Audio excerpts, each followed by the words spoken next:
नाजरीन, welcome to रुपया पैसा। और आज जनाबे वाला मौजू क्लियर कट, बिल्कुल सीधा साधा। आज हम इन मामलात के मुतालिक बात नहीं करेंगे। आज हम बात करेंगे जो मुल्क में हो रहा है, क्योंकि सारी चीज़ों को पैसे पुष्ट रखना पड़ेगा। अब हम इन टेंजेंट नहीं जा सकते। मुल्क के हालात हर किसी के लिए परेशान कुन। इसका सिर्फ एक एंगल नहीं लिया जा सकता, क्योंकि आज मुझे शोबा तहकीक बता रही है कि डॉलर फिर बढ़ा है और शायद तारीख की फिर बुलंद तरीन सतह के ऊपर पहुंच चुका है इंटर बैंक मार्केट के अंदर, और मेरे ख्याल से मुझे अपडेट भी करेंगे। लेकिन इस चीज़ से कतई नज़र मैं आपको ये बताता चलूं कि दर हकीकत ये जो मामलात पेश आ रहे हैं, इनका नतीजा क्या होगा। बहुत सारे लोग ये भूल चुके हैं कि वो अब वजारत में नहीं, जिनमें शायद गालिबन फवाद चौधरी साहब भी हैं, जो कि साबिक फाजिल वज़ीर थे। अभी आज उनको थोड़ा सा झटका लगा है, उनको समझ में आई है कि सिर्फ महज उनकी हुकूमत नहीं गई बाय द वे, क्योंकि वज़ीर आज़म इमरान खान साहब नहीं रहे, लेकिन 15 दिन तक तो वो हैं। लेकिन उनकी अपनी वजारत चूँकि कच्ची हुई है, तो उन्होंने देखा कि आज मीडिया ने उनके साथ कैसा सलूक किया। मैं सिर्फ फवाद चौधरी साहब को यही कहना चाहूँगा कि सर, आगे जाके जब आप वज़ीर तो खैर आप नहीं रहे, लेकिन आगे जाके जब आपकी हुकूमत भी चली जाएगी, क्योंकि इलेक्शन तो फिर होंगे ही होंगे, फिर आपके साथ क्या हो, मीडिया वाले क्या करें, कुछ कह नहीं सकते। नहीं, हालात बड़े अजीब व गरीब हैं। आपको पता है, पहले तो कोई भी वज़ीर मुशीर किसी से भी बदतमीज़ी करके बच जाता था, किसी को भी किराए का टट्टू कह लेता था, मीडिया को गाली निकाल लेता था, हमें बुरा भला कह देता था। टीवी वाले जो है उनकी गर्दन पतली होती है ना, तो मीडिया वाले को गाली देना आसान होता है। कोई भी किसी भी एंकर को बुरा भला कह दो, क्या जाता है। 3 साल कामरान शायद लगा रहा, इनकी तारीफें करता रहा, बहुत अच्छी पीटीआई, बहुत अच्छी। एक दिन उसने खिंचाई कर दी, ये कामरान शायद के दुश्मन बन गए। यही है ना, मतलब इसी तरह है दुनिया का निज़ाम, तो इसी तरह है। लोग चढ़ते सूरज को सलाम करते हैं भाई। ओहदा इख्तियार ऐसी बुरी चीज़, यकीन करो, ओहदा इख्तियार ऐसी बुरी चीज़ है, ऐसी अजीब चीज़ है, ऐसी खौफनाक चीज़ है कि अगर फिरऔन के पास भी ओहदा और इख्तियार हो तो लोग उसकी भी तायीद शुरू कर देते हैं। गलत कह रहा हूं क्या? तारीख में फिरौन गुजरा, उसके पास ओहदा और इख्तियार था ना, इसीलिए लोग उसकी तायीद करते थे। गलत कह रहा हूं मैं सही कह रहा हूं ना। और भी बहुत सारे ऐसे मामलात हैं जिसमें आपको बता सकता हूं कि ओहदा और इख्तियार हो तो लोग फिरौन की भी तायीद कर लेते हैं, लेकिन जिस लम्हा ये ओहदा चला जाए या कुर्सी चली जाए, तो तब पता लगता है कि ये सब क्या हुआ। कारून में क्या ऐब था? लोग बोलते हैं कारून में क्या ऐब था। कारून ऐसा सोचता था कि उसका खजाना उसकी जहानत की वजह से उसके पास है। कारून, आपने सुना होगा, कारून का खजाना बड़ा वसी था, बहुत बड़ा खजाना था उसके पास, दौलतमंद था वो। लोग कहते हैं कि उसके पास इतनी दौलत थी कि उसकी दौलत के जो खजाने थे, उसकी चाबियां उठाने के लिए भी गुलाम कई ऊंटों पर उन चाबियों को लेकर जाते थे। इतना खजाना था उसके पास, कारून के पास। उसमें ऐब क्या था? उसे लगता था ये सब दौलत, ये सब खजाने, ये सब कुछ उसकी अपनी जात का कमाल है। लेकिन नहीं, तुम्हारा इससे कोई लेना देना नहीं, तुम्हारे पास क्या है क्या नहीं, ये सब मेरे रब का कमाल है, वो जिसको जो दे दे। बस खामी तुम लोगों में ये है, तुम सब वक्के फिरौनों में, सब फिरौनों में, हमारी कौम के अंदर वक्के फिरौन बहुत हैं, हुकूमत की बात नहीं कर रहा मैं। वक्के फिरौनों में सबसे बड़ा ऐब ये कि उन्हें लगता है कि ये सब कुछ उनकी अपनी जात का कमाल है। नहीं, मैंने लोगों को बहुत मर्तबा बताया कि अकल, शक्ल और दौलत, इनका आपस में कोई ताल्लुक नहीं। मैं काम ही मेरा इंटरव्यू लेना है लोगों का, मैं इंटरव्यू लेता हूं, बहुत कम लोगों से मुतासिर होता हूं। सच्ची बात आपको बताऊंगा, बिजनेस के बड़े बड़े टाइकून से इंटरव्यू करने का मौका मिलता है, बड़े बड़े इदारों के सरबराहों से मौका मिलता है बात करने का। मैंने यही देखा कि अकल, शक्ल और दौलत का आपस में कोई ताल्लुक। कभी कभार एक शख्स बहुत ज्यादा दौलतमंद होता है, लेकिन उसकी शक्ल देखते ही इंसान के जहन से निकलता है कि वाह भाई, क्या किस्मत पाई तूने। कभी कोई कितना ही गरीब होता है, लेकिन वो इतना हसीन होता है कि उसका चेहरा देख लें तो कई दिन तक याद रहे। सही बोल रहा हूं ना मैं? बात एक सही है कि नहीं है?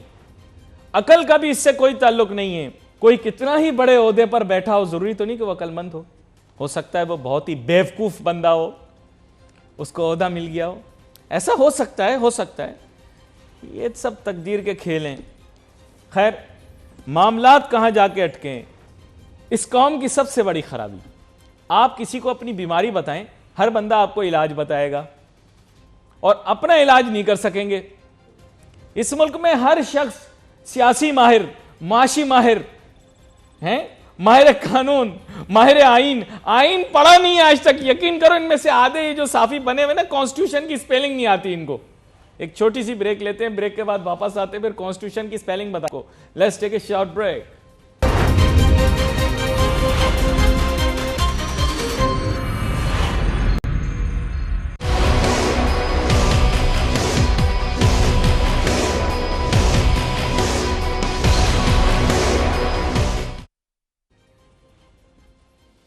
ये वक्त भी क्या अजीब चीज है, जब ये अच्छा हो, मेहरबान हो तो पराए भी अपने हो जाते हैं, लेकिन जब ये वक्त बुरा हो तो साया भी साथ छोड़ जाता है।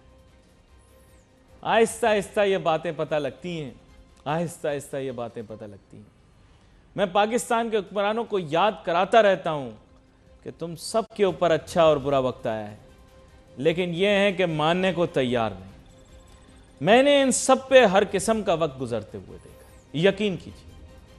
जरदारी साहब बहुत पसंद करते हैं प्रोग्राम, मेरे ख्याल से देखते भी होंगे कभी कभी। जरदारी साहब ने वो वक्त भी देखा जब वो कैदोबंद की कैफियत में रहे, सूरत हाल में रहे, उनके साथ बहुत सारे मजालिम भी हुए, सख्तियाँ भी उन्होंने झेलीं, और फिर उसके बाद मैंने उन्हीं जरदारी साहब को इस मुल्क का सदर बनते देखा, ऐवान सदर में उनकी रिहाइश देखी और देखा कि उन्होंने कितना ओहदा और इख्तियार, उसका कितना लुत्फ़ उठाया। मैंने नवाज शरीफ साहब को भी देखा, नवाज शरीफ साहब को उस मुश्किल में भी देखा जहां ये सलाखों के पीछे से बेबसी में दुनिया को देखते थे और वीडियो बनाते सहाफ़ी इन क्लिपों को बैनुल-अक़वामी सतह के ऊपर, तब क्योंकि इंटरनेट इतना ज़्यादा मकबूल नहीं था, इसको किसी न किसी तरीके से पहुंचाते थे।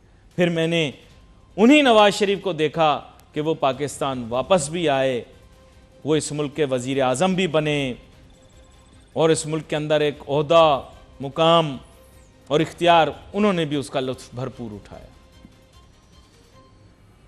अब मैंने और भी बहुत कुछ देखना है, लेकिन यहां पर हमें ज्वाइन कर रहे हैं डॉक्टर सलमान शाह साहब। वेलकम करता हूं सर आपको शो में। डॉक्टर सलमान शाह साहब, आपको मेरी आवाज आ रही है? डॉक्टर सलमान शाह साहब की आवाज मुझे नहीं आ रही, दोबारा से उनसे राब्ता करने की कोशिश करते हैं ताकि उनसे मुफस्सिल बात हो सके। तो नाजरीन, मैं बात यही कर रहा था कि वक्त मैंने क्या क्या नहीं देखा। मैंने वो वक्त भी देखा जब जनरल परवेज मुशर्रफ साहब इस मुल्क के बावर्दी सदर थे, और मेरे ख्याल से दुनियावी तौर पे उनके इख्तियार की कोई हद पाकिस्तान में मैंने नहीं देखी, लेकिन मैंने तब भी देखा। मुशर्रफ साहब अस्सलाम वालेकुम, आप प्रोग्राम देख रहे होते हैं, मुझे बताया गया है। मैंने तब भी देखा जब मुशर्रफ साहब बीड़ियों में इसी मुल्क में अदालतों के चक्कर लगा रहे थे। यह ओहदा और इख्तियार बड़ी बुरी चीज़ है, दोबारा से दोहराऊंगा नाजरीन, ओहदा और इख्तियार बड़ी अजीब चीज़ है। अगर ये इंसान के पास हो ओहदा और इख्तियार, जिसके पास हो लोग उसकी तायीद करते हैं। ओहदा और इख्तियार जब फ़िरौन के पास था तो लोग फ़िरौन की भी तायीद करते थे। हमारे यहाँ कुर्सी और दौलत इंसान का दिमाग बिगाड़ के रख देती है, फिर भी ज़मीन पर पटक के फेंका जाता है, फिर भी दोबारा सारा से ओहदा और इख्तियार हासिल करने के बाद दुनिया हकीकत और अफसाने के दरमियान तफरीक करने से कासिर रहती है। यह दौलत भी बड़ी अजीब चीज़ है, हर ऐब दूर कर देती है, हर बुराई को छुपा देती है दौलत। अब इस बारे में ज़्यादा बात नहीं करते, कि दौलत के ख्वाह तो बहुत सारे लोग हैं, बात निकलेगी तो बड़ी दूर तलक जाएगी। अब मामला क्या है?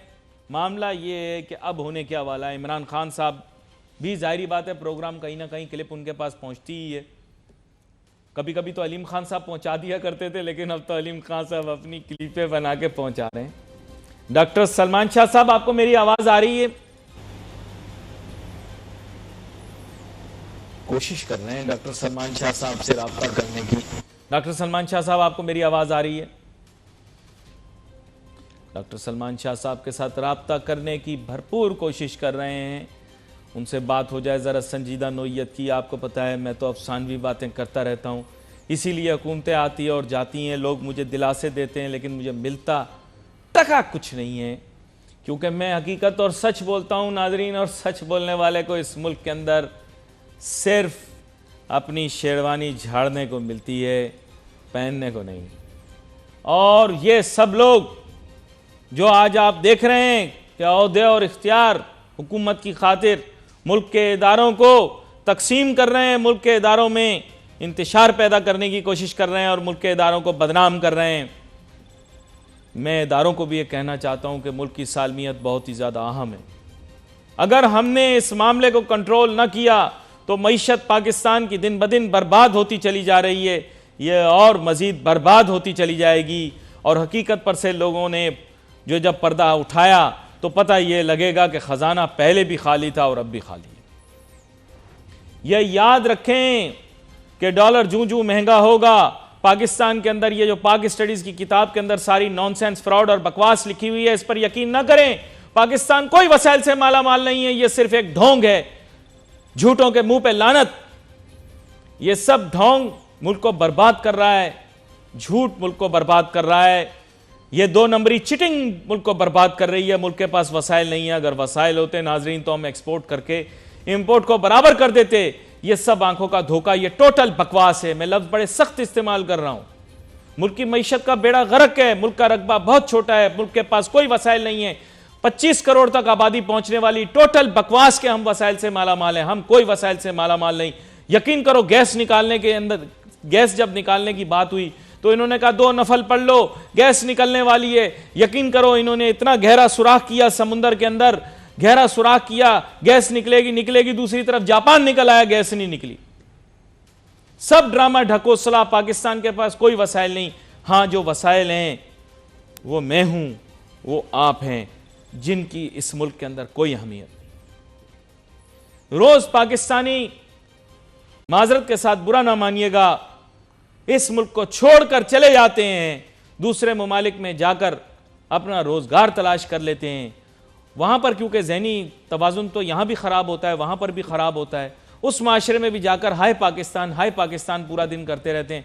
अरे मैं ओवरसीज़ पाकिस्तानियों से कहता हूं, यार तुम लोग इतना टाइम ज़ाया कर रहे हो अमेरिका बरतानिया के अंदर, तुम ही लोग वहां पर जाकर सदर अमेरिका बन जाओ। अमेरिका ने तो मना नहीं किया कि पाकिस्तानी सदर नहीं बन सकता, उन्होंने तो अफ्रीकी निजात सदर बुराक हुसैन को भी बना दिया था। हाँ, उनका नाम बुराक हुसैन है, ज़ात ऐसे ओबामा जैसे चौधरी परवेज़ इलाही साहब की ज़ात चौधरी है, बाकी ये कि नाम तो उसका बुराक हुसैन ही था ना। तुम बैरक चाहे कितना करते रहो, उसका नाम था बुराक हुसैन।